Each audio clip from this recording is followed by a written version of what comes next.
thing that came out of that was the realization that football fans are very different across the world than what we in America were used to. We needed to understand the competition, right? The pride that countries have in this game. Look, I'm already making it. Look, you see me making this video? Yeah. I mean, it's such an important point. It's almost a religion in some countries. Listen, beyond ramping up security at the stadium, there's also security concerns, I understand, in the fan zone. What's the plan there?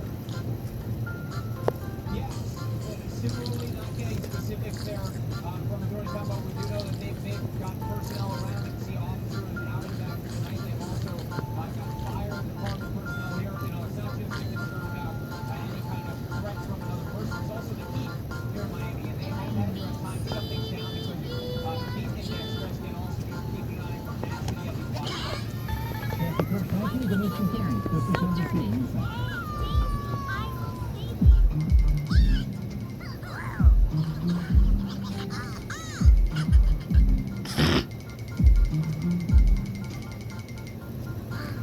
Are you okay, Daisy? Thanks, guys. Cooking oil.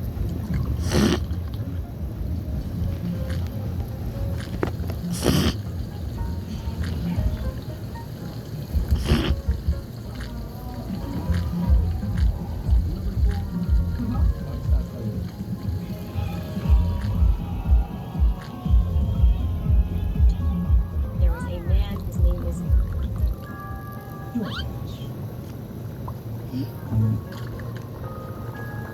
mayonnaise. Wow. Want that sauce? Cheese. Top of the hour, 6 o'clock here in the east, 3 o'clock out west. And we begin with the breaking news into us on the military strike the U.S. just launched on Iran in response to Iran firing drones at a ship in the Strait of Hormuz. But it all means now for the negotiations to permanently end the war. And then the frantic search underway for survivors of the deadly earthquake in Venezuela. The latest on the rescue mission underway with more than 900 people now confirmed dead. We've got team coverage. Plus, a stunning mistrial just declared in the trial for the man accused of starting one of the most destructive fires in California history. Well, we're hearing now from some members of that hung jury about where this case goes next. And then the new details into it after a small plane crashed into the tallest building in Beijing. Shocking video of the damage as debris fell from that skyscraper. And then the stunning scene out of Washington State of a massive home explosion, and in Ohio as well. The road to putting up the record today. The gas explosion, level 3 home, leaving 20 more damage. That's coming up later in the newscast. Good day, I'm Tom Costello in for Howdy on this Friday, and we start with more breaking news. We are learning that the United States struck Iran today in response to yesterday's attack on a commercial ship in the Strait of Hormuz. That according to U.S. Central Command. It is the first time the U.S. has struck inside Iran since before the U.S. and Iran signed that memorandum of understanding more than a week ago.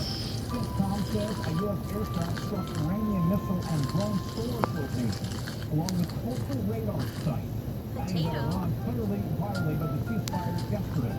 NBC's Courtney Cuby is covering this for us. Courtney, what else have you learned in the last hour about these strikes, and what does it mean for this very fragile ceasefire? Yeah, so, I mean, this is the exact kind of escalation that we got kind of used to watching before that memorandum of understanding was signed. And it's really critical here. It's the first time that we've seen this sort of action, first from Iran, with the firing of a number of drones against a commercial ship, one of those striking that ship and doing damage to it yesterday. The U.S. military responding today. The real question now is how and will this even escalate from here as it was doing prior to that memorandum of understanding? So what we know, as you mentioned, the MD celebrity was struck yesterday. The Iran firing at least one drone out of U.S. military taking down at least one other Iranian drone during the course of that attack. Now, it was just in the southern part of the state when he was making his way out into the Gulf of Oman. It was a long-lasting sanctioned transit route that has been gashed in the last several days. The Islamic And then y'all gotta put up with y'all shit. The first of all, sir, I need you to listen. I need you to back your way. Because you ain't dealing enough. Since that threat came out a couple of days ago, the U.S. military is responding today with these airstrikes against those locations. locations. Now, the military would tell you that these are somewhat proportional, limited, and targeted strikes. And that's because of the exact targets that you mentioned earlier, John. The missile and drone storage facilities and the coastal radar sites. They are going after the exact locations where the IRGC would have potentially conducted this attack yesterday and would potentially be able to carry out additional strikes going forward. And again, now it's just sort of a wait and see. Iran is already vowing to retaliate. It's a matter of whether they actually do so.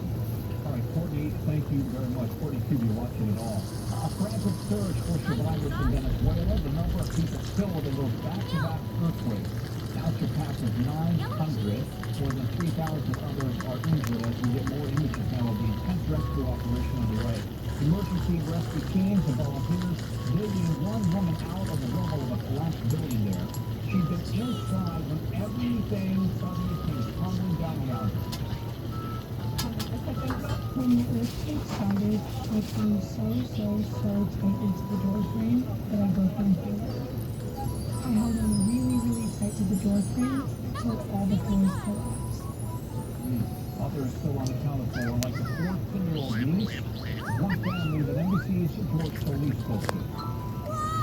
They recovered another 6 bodies, but news was not ready yet. Rescue teams are finding her. Cooking with Daisy. The video and the photos capture just the agony that the people in Venezuela are experiencing right now. Many of them lost everything in just the blink of an eye.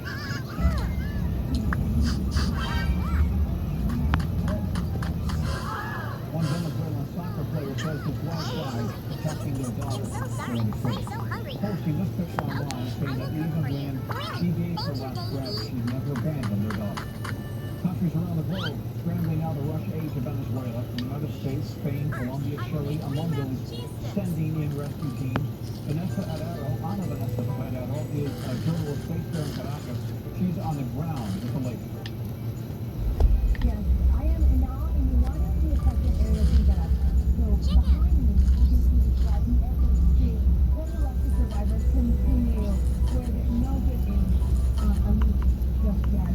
So rescue teams tell me they are exhausted, that they have been working non-stop to find people, but the resources here are limited. Sugar. So that is why they are Chili sauce. asking civilians to help them get masks, help them to keep going. The government deployed security forces that they are here now on the ground. Some of them are heavily armed with long guns even. And something that family members tell me is absolutely unnecessary. So also rescuers are waiting for the international aid to arrive here on the ground to come.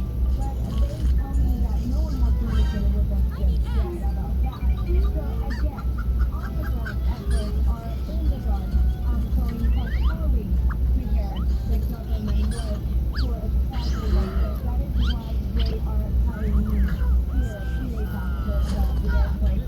Thousands are looking for their loved ones, sharing messages, pictures everywhere on social media.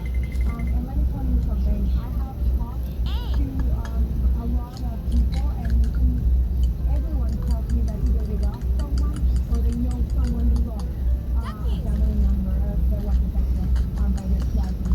So as you can see, this is something that this thing is deeply touching every Venezuelan. Like you. Anna Vanessa Arero, thank you very much. All right, let's bring in NBC's George Solis. He's in Doral, Florida. And George, I understand where you are there is a staging ground to get aid to Venezuela. It's also kind of a little Venezuela in Florida, right?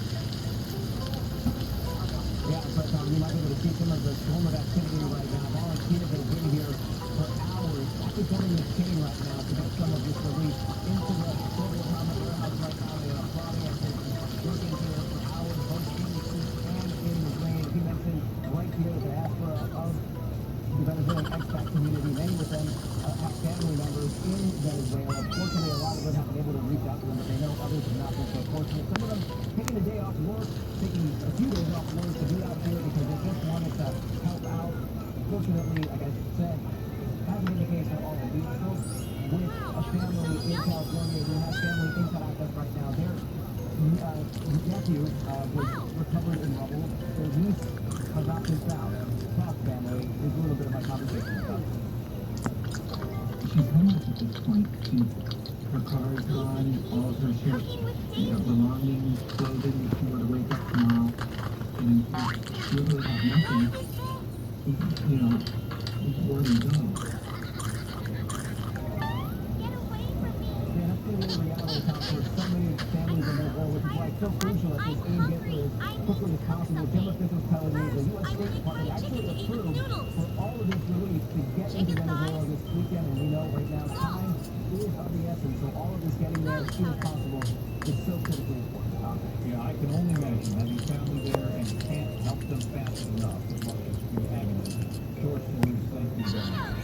The man accused of starting one of the most destructive fires in California state history will stay behind bars, even though his trial ended in a hung jury earlier today. Jurors in the trial of Jonathan Rinderneck told a judge there was no way they could all come to an agreement on whether he was actually responsible for starting the Palisades fire in January of last year. Here's what one juror said after court ended today. We can't be in agreement. It just wasn't happening. There's just not enough proof. It was Be careful next time.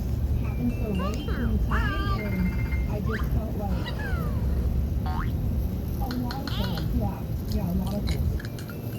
Prosecutor said Rinderneck intentionally and maliciously started a fire on a popular hiking trail in Los Angeles, which smoldered for days before exploding into the Palisades fire 6 days later. But the defense says Rinderneck is being scapegoated for the city's failure to stop the fire. His trial now set for October 19th. NBC's Camilla Bernal is joining us from L.A. And Camilla, during this trial, prosecutors called dozens of witnesses. They tried to paint the defendant as somebody who was kind of spiraling mentally out of control and willing to take out his anger on the wealthy. But it seems that the members of the jury, they just weren't buying it. And they weren't. It was a blow to the prosecution because actually 10 of those jurors believed that he was not guilty. 2 of them believed that he was guilty. And as we heard that This is just awful. Democrat Pete Buttigieg has been targeted, and Donald Trump is once again proving in a very creative way that he's incapable of doing anything right. He can't even put on a state fair correctly. As you all know, Donald Trump is having this state fair in D.C. right now to celebrate America's 250th anniversary, and everything that could have gone wrong has gone wrong for Donald Trump, including his state fair having a literal meltdown. Not just a metaphorical meltdown, not just saying, oh, it's a bad event, nobody's going to it, but also a literal meltdown. So I want to talk about the story and everything that's gone wrong with Trump's big birthday party 2.0, maybe you're calling it. So let's start with the speech that Donald Trump gave on his opening night, basically. He got out there, he thought his crowd was going to show up, they didn't. Trump's speech was literally putting people to sleep. This is an image of a young man who looks to be a young man falling asleep while Donald Trump is on the stage at his speech the other night. He was rambling, he was ranting, the usual stuff we see from Donald Trump, and nobody was there to hear it. You can see a lot of grass here, not many people showing up for Donald, and if you wanted a wider angle to see just how thin the crowd is, here's another one. I mean, really, nobody showed up for Donald Trump's speech, and on top of that, not only did nobody show up for his speech, people left in the middle of it. His own supporters, people wearing red MAGA hats, walked out of the speech in the middle of it. Take a look.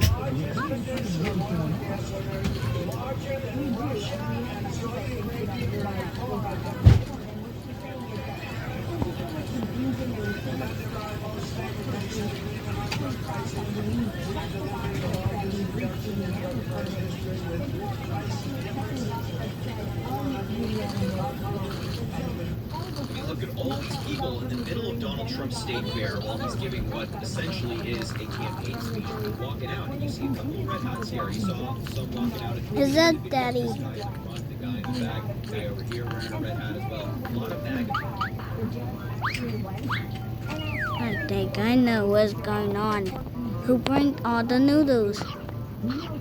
Oh no. What are you doing? Stop it.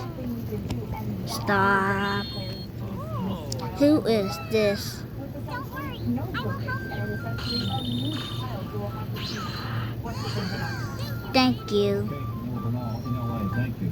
We are watching fire conditions Okay, let's put it in a jar. As the National Weather Service has triggered a red flag warning for one of the largest fires in Utah history. Okay, now we put it in the noodles. Hot. Not able to get a handle on it. So we scorched tens of thousands of acres. And that's not the only And now we one. put this. Nearly destroyed an entire town in And Utah. garlic. Also still burning. Utah's governor ordered statewide Now we have mix it in. celebrations through July 4th because the conditions And then this. And done. And I have to put it like this. And put all the noodles. And put sauce. And I exactly what to do. Okay, mix.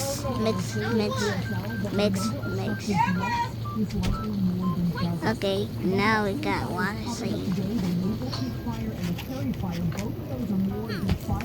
Oh yes, that's it.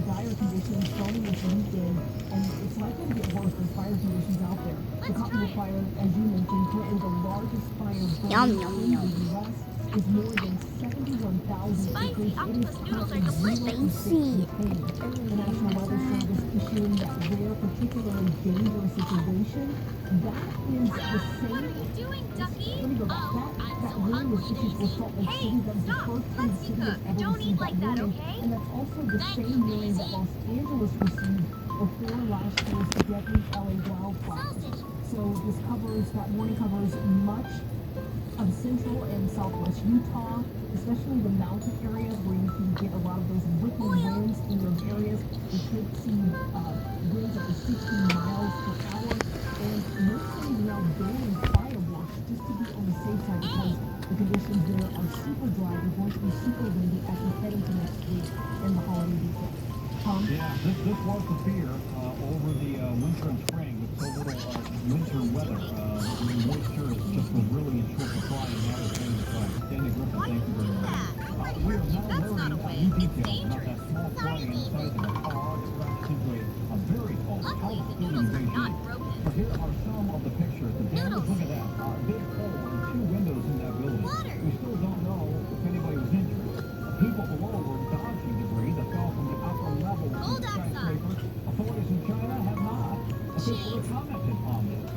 Police and first responders were, in fact, on the scene, but some trying to stop people from taking pictures. Let's get to NBC's Janice Nike-Frater is in Beijing. Janice, what else do you know about what's happened? Tom, the aircraft hit what is the tallest building in the city. It's 109 stories, and it sent the debris tumbling down dozens of stories into the streets. It's probably why the area all around it was closed off by authorities. Videos we saw taken from another tower appear to show a small plane, and you hear somebody asking, what did it hit? And you see them focusing in on some of the debris. A lot of people were rushing to get out of the buildings because there was so much confusion as to what was going on. And even now, after the fact that this has happened, there's no confirmation that it has happened. The police presence continued well overnight. I went down to the area to try to take a closer look. When you looked up, you saw a darkened section of the building, but there were lights, flashlights, in the area where it appeared that workers were trying to repair the damage. Across social media, there have been photos of what appears to be a piece of the aircraft. It's been traced to a flight training operation in the region. Tracking data from flight tracking shows that it took off from an airfield east of Beijing. Okay, let's add extra ingredients. I'm gonna put my paw. There are very tight laws. And then I'm gonna put this all over it. And now mix it. And now put it in the freezer. And get some noodles. Smash them. Smash. And now we put the noodles right there. Okay. Oh no. Get one. my little friend. Okay. Thank you. I appreciate it. Thank you. I appreciate it. And now we have to pass the Save America Act to protect our sacred American flag.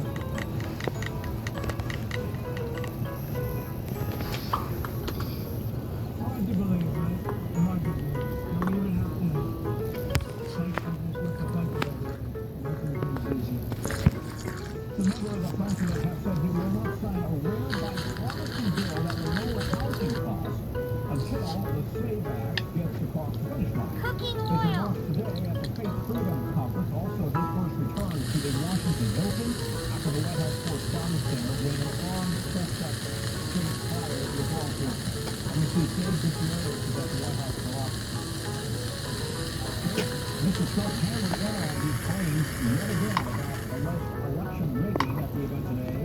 Hold on, sauce. Should say again, no evidence that ever happened. Walk us through his appeals now to Democrats and Republicans and what Spicy sauce. to Save America Act. Okay, that was like a full chicken body. The president has long been frustrated that Congress hasn't moved on the Save America Act, which, as you mentioned, would require Do you have book on your eye? what? Book on your eye. Nothing has changed in the sense that Republicans and American leadership Coriander. still don't have the votes to do this. Now, there has been this escalating conflict, this rift between Wow, it looks so yummy. several days with President Trump earlier this week canceling that signing ceremony for the Amazing. housing bill. Frustrating. Many Senate and House Republicans, for that matter, you mentioned this bipartisan piece of legislation designed to lower housing costs, boost construction, also placing restrictions on investment funds, buying up single-family homes. Just a dream. You understand that I'm so after hungry. meeting with the House Speaker Mike Johnson yesterday, Can you make fried dumplings and spicy bulldog noodles for me? Okay, easy. Wait for me. I will cook right now. does nothing for the next 10 days. The bill automatically Flour. becomes law. You understand that Salt. there are still many questions being posed about Water. the relationship between the president and Republicans ultimately. He called some of them, or in the House actually, threatening to clean up business in the House, including Congresswoman Luna, calling them grandstanders. So certainly, a lot of questions moving forward about the state of the Republican Party as we head into this midterm campaign. And Saturday gave the Vice President made some controversial remarks about Watergate yesterday. We want to play that. Hang on. If Watergate happened tomorrow, it would be like a 12-hour news story. Like the idea that it would have taken down the presidency is crazy. The Vice President there was trying to draw some comparisons Hey, between your Nixon and the ingredients. Trump administration. Oh, thank you, my He blames baby. them deep state, but in fact it was Senate Republicans back in 1974 that convinced Richard Nixon he had to walk out of the White House. What are your There was no mushrooms? support in the Congress, including some Republicans.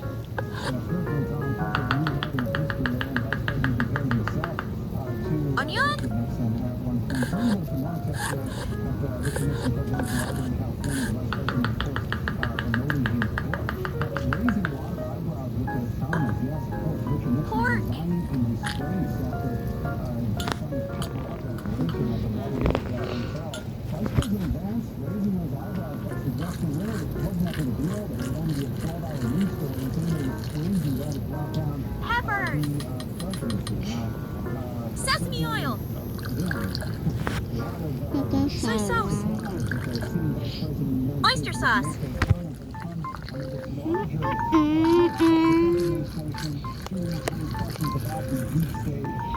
Spring onion.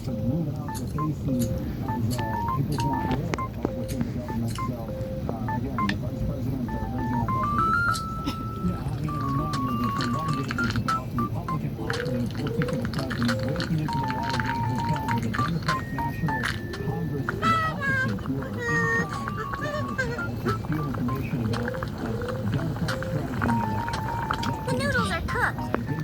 Okay, Daisy. Thank you very much. Coming up from us, the rush to clean up a huge mess after a big Cooking oil. disaster closure completely destroyed multiple homes in Ohio. Plus, the walk of the draw for one boy in Arizona, how he ended up making a lot of cash off of the state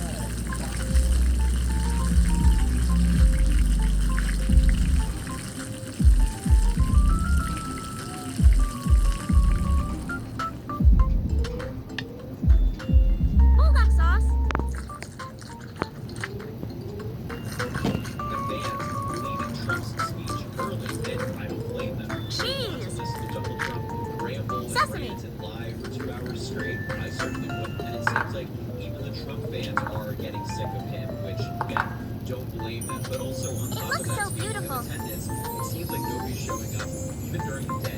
Nobody's attending. Who's hanging the this week is a very kind of weird thing. Guys, make sure to get to Trump State Fair in DC early to avoid the massive lines to get in. It's, imagine the experience.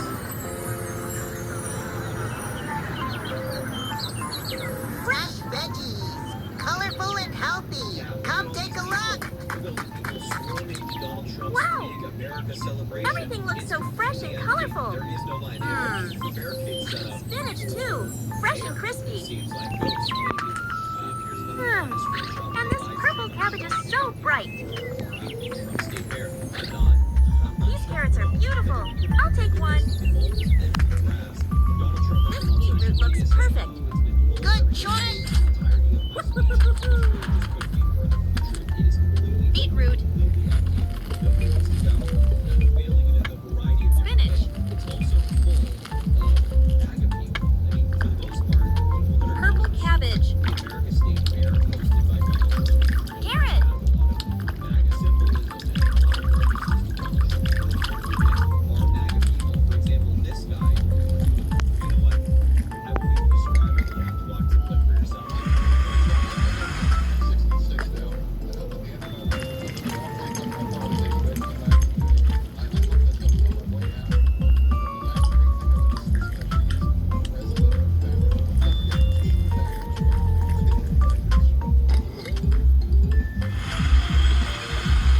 This is a guy who is wearing a fight, fight, fight Trump shirt. He's wearing a green MAGA hat. I didn't even know they had a green version of it.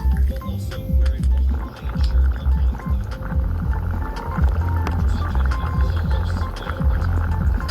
There. I think he's an interesting gentleman. We'll leave it there. I'll let you guys take care of in the comments and let me know your thoughts. And finally, before we get to the story of the video, this literal meltdown at Trump State Fair suffered. Here's an image I want to show you.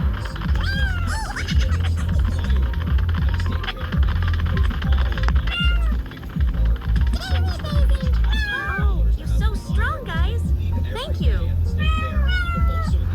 Water. Turmeric powder. Oh my god, I really just can't even believe it. What the hell is this? What the hell Bamboo is charcoal this? starch. So Trump set up a miniature version of Flour. in my personal opinion,